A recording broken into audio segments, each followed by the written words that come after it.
And I couldn't find any other examples where in a country that calls itself a democracy, the first organizations that are coming out to cover up a murder by police officers is the media, is a newspaper. I had to think about my mom when she was in Latin America. She would tell me about dictatorships that controlled the media.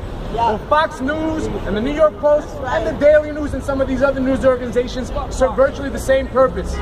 And instead of right-wing death squads, we have a taxpayer-funded death squad, which is the New York City Police Department, that has gotten away with murder for 20 years, 30 years, going back to the 60s and the 64 Harlem riots.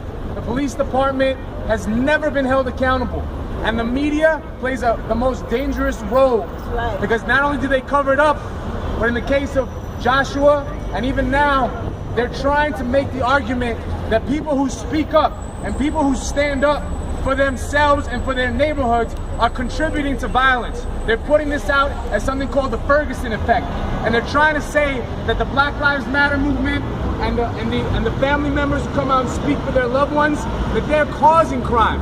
They're trying to not only not let police officers be held accountable, but they're trying to criminalize protests. They're trying to make it look like we're responsible for crime, that we're responsible for everything that comes wrong with the city, and completely whitewashing the police department.